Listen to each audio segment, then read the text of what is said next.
You're listening to the Super League Pod, coming up on episode 108 of your favourite Rugby League podcast. We've got your feedback and shout-outs, news from around the world of Rugby League. We're going to be looking back at round 21 of Super League and previewing this week's upcoming round of fixtures in the greatest competition on earth, the Super League. So strap yourselves in, kids. It's Tom and Mark here once again with all your juicy Rugby League goodness on your podcast, the Super League Pod.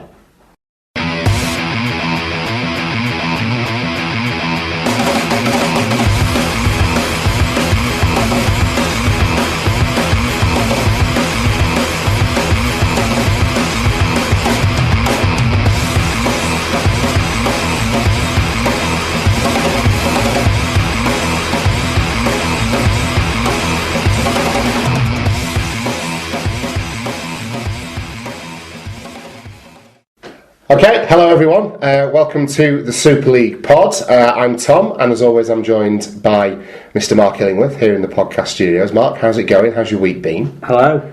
You're on good form? I'm okay. I've had a pretty good weekend, if I'm honest. Well, it started with Wigan's win, which we'll get to later on. I'm sure, we might touch on it. It's pretty buzzing after the last minute winner there, and then you rode that through. There was British sporting success on Sunday to enjoy. That was a lot of fun. And also, sandwiched in between that, my brother and his girlfriend had a baby. Yes. So I have a new nephew. You do indeed. Darcy Francis. Congratulations. And everyone's good and fine and happy, and it's amazing. And so I think I'd like to dedicate this episode to my new nephew, if that's okay with you, Tom. You certainly may, and I'm glad you clarified that he is your new nephew, because I made the mistake of thinking that Darcy Francis was a girl. Well, that'd be Darcy Frances, I suppose. Yeah, I didn't see the Francis bit. Yeah. So I've managed not to put my foot in my mouth with too many people, but but you said Chris had a little girl. No, that was a boy. It's like, no, it was called Darcy. Like, yeah, Darcy's a boy's name. Like, cool. Yeah. Say no more. You just go, okay, yes, good. So I managed not to. I'm sure there's Australians listening who'll think, what, Darcy's a girl's name? Since when? I'm not necessarily certain that, that's the argument you want to pursue. Well, Australians think it's alright. There's a lot of things that those guys do that not necessarily the most sensible approach. Some of our listeners, definitely. Well, there you go. Exactly. But mother and baby are doing well, I'm led to believe. So that's fantastic. And yes, heartfelt congratulations, and enjoy the next few weeks of sleepless nights and all that lot. I'm sure there's a Wigan baby grow. Is there really? Delivered tomorrow, and I'll go around and drop it off and meet my nephew for the first time. Quick chat with Cass as well. I believe he's got a few Wigan shirts and stuff flying around from where Does he have Erin's? I passed Erin's old away strip on, yeah. So that can make its way back up the M6. Other than that, anything exciting going on with you, Mark?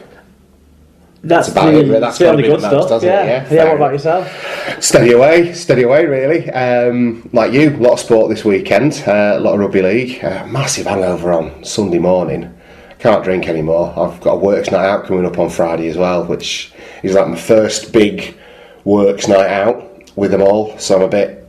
I don't think nervous is the right word. Don't have a pint of wine. Don't have a pint of wine. Well, this was my problem on Saturday, Mark, because I went out in the afternoon. My sister and brother-in-law live up in Fleetwood, which for the uninitiated is about 12 miles away from where we are, and my mum and dad live here in St Anne's with us. So they come down for Saturday evening with the plan being that the four of them, i.e. Jess and Mike and my mum and dad, were going to go out for a meal. I wasn't particularly bothered. I was invited, but I declined. I'm not paying 15 quid for a pizza and £5 for a pint of Peroni. So I agreed to meet Mike for a few beers in the afternoon on Saturday, whilst my sister and mum went shopping, my dad was playing golf. So Mike and I went to the taps, and we figured we'd get a couple in, and then, we'd all saunter home. But my sister and mum completely forgot about us, or just took their own time. They ended up going to get a drink at Ego and having Prosecco and what have you. And so 5 pints later, Mike and I are sat in the taps going, have you got signal? I've got signal. We've not missed anything, have we? Shall we ring them? Don't fucking ring them. If you ring them, we'll have to go. I was like, okay, we won't ring them. We'll just stay and play that. So we had another pint. So that was 6 pints in the taps. So I got home after that, and I've been given a bottle of Prosecco at work from, just every so often they bring these motivational gifts round, and if you've had a good week they'll see you right. So I'd got this bottle of Prosecco, which I opened when I got in. I thought, I'll have a little glass of Prosecco and watch a bit of TV. And sort of got to about 9 o'clock and I was feeling pretty pissed. I thought, all right, I'm going to get an early night. I'm going to... So take me out and got you inspired. I'm going to lie down. I'm going to go for a lie down. And then I went to bed and started flicking through Facebook as you do. And I saw that Smithy was out. So I messaged him. Said, what are you up to? He's like, come out. What are you doing? So that's what got me out into Lytham again. So basically, I got in, got to bed, got changed, went back out again, and it was the going back out again that ruined me, to be perfectly honest. Absolutely destroyed me. So ahead of next week's work night out, I think I'm going to... I was doing that thing where you sit and go, I think I'm going to be teetotal for a few weeks. Oh, that does that every time he drinks. I think I'm going to, just for 6 weeks, not put myself under any pressure. Just, be teetotal. So that'll last until sort of Friday, I suppose. And then we'll see how works night. Because it's a bit different to works night out with my lot, because there's a lot of reps and salespeople and stuff. They're going out in Blackpool, and I'm not a fan of Blackpool. I did suggest we could go to the Tash in the Blue Room, and everyone sort of looked at me like... But the Blue Room's shut. Is it now? Yes. Well, I did suggest has been for a while. Well, that's exactly. Well, that's indicative of how little I go out in Blackpool. This is getting away from being interesting for our listeners. So shall we go? I'm not entirely sure it is. I'm sure they're all very excited. Look out! Keep an eye open on Twitter on Friday night, kids.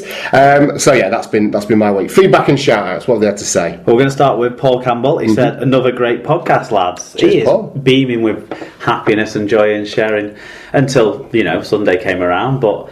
I don't know if we got a review from Paul, but we'll talk about the London game later. But I was going to say, this is the first season he's been involved with the podcast where London have been a winning team. So maybe that's got something to do with. Plus, he's getting married soon. Yeah, no, exactly. Yeah. No wonder he's full of happiness. A couple about your story you told last week. So we've got Dargana first of all. He says.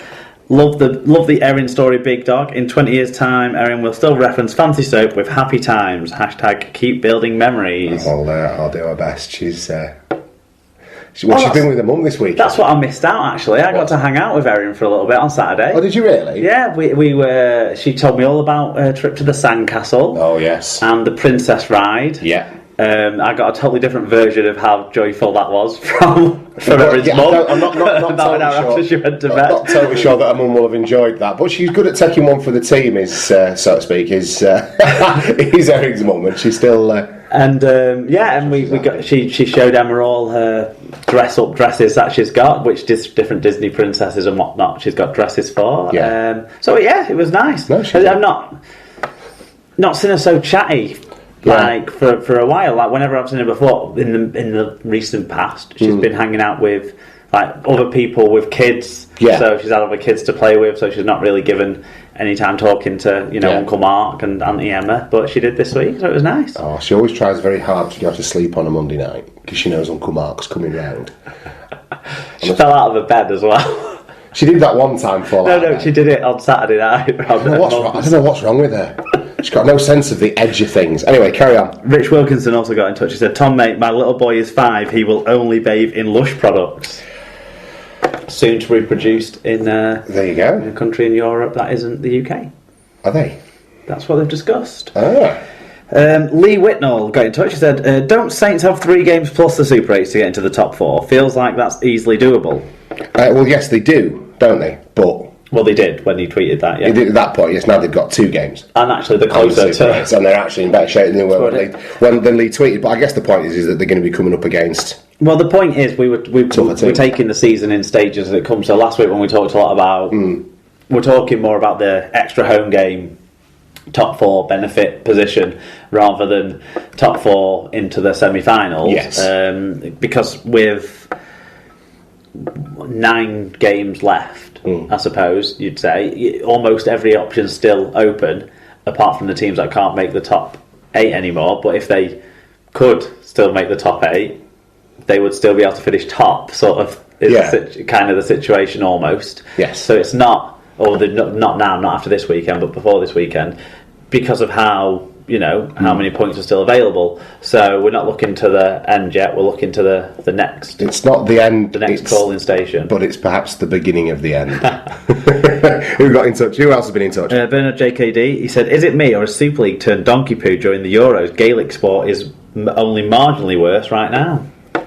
I'm not sure that it's turned to donkey. To be honest, I think I can't get it straight in my head whether or not I think it's been a more exciting season this year because everyone's been able to beat everybody, but the quality, I think, in terms of excitement has been lower than last year, I would say. But I don't think it's gone to donkey poo. I still think you see plenty of exciting, attractive rugby being played. And I also think with the break for the Challenge Cup in the middle, a lot of teams didn't play. There's been a lot of negative talk about things like the intensity and the quality of the games, and I think we're just almost always looking for reasons to slag things off. I think what's going to happen... Maybe there has been a little bit of a drop. Maybe. I'd say my interest has waned a little bit, but not... But just because I've had other priorities. Not because when I watch a game I don't enjoy it, because I absolutely loved Friday night. And I enjoyed the game I enjoyed the TV game from Friday night as well. The Thursday game, obviously, did lack in intensity, and maybe people get clouded by certain games and then kind of brush over everything with that. But actually we had some close, exciting fixtures this week with a lot on the line. And I think these things do sort of peak and trough as the season comes on. We're in that middle bit of the season now where teams are getting ready to make that push. And I guarantee you, once the split happens and we do end up with with the middle eights happening and those teams coming together, that's going to be really exciting. And for certainly the early, I would say the first 5 to 6 weeks of the Super 8, whilst you're still waiting for kind of your dead rubbers to start appearing when, once a team's confirmed in 8th and 7th and stuff, then they sometimes lose a bit of intensity. But for the mainstay of that's exciting times as well. I found it more that I've lost interest as well in the NRL with the broken up fixture schedule. Like on a Saturday, there's only one game, and that's normally when I'd see more games live on a Saturday morning at the moment. And so I think that always feels like a lull when you're waiting for the next big thing, and then you're watching the Origin game, and then you're thinking, nothing else. That's the other side of it, isn't it? That the impetus has come out of it because Origin's now taken care of. But I'm sure when it comes to like the Cup semi-finals and then the eights, we'll have the excitement again. And I think the NRL will ramp up once Origin's out of the way as well. They kind of break the season up into thirds down there, don't they? Once you get out of that Origin phase, if you want, then that's when teams are going to really look to kick on. And there's exciting stuff happening in the NRL in terms of things like the Broncos imploding and Cronulla doing so well, and Melbourne being in really good form as well. So there's a lot of interesting stuff going on in the NRL, which I think will start to push forward again now that Origin's not out of the way, but done with for the year. Yeah, it dominates the press on it. Mark at Wilco2205, he got in touch and said, now that the bottom 4 is all but confirmed, do you guys think we'll see promotion relegation this year? No, is the short answer. Yeah, that's my answer too. I already told him that yesterday on Twitter. But I think the weird situation is really the Super League sides that'll be going into the middle eights are better this year than the Super League sides that went into the middle eights last year. Yes. The Championship sides are also going to be probably better. And certainly if Bradford can make it into there and have a halfback like Chisholm, you've got teams with halfbacks with higher grade experience. Yeah.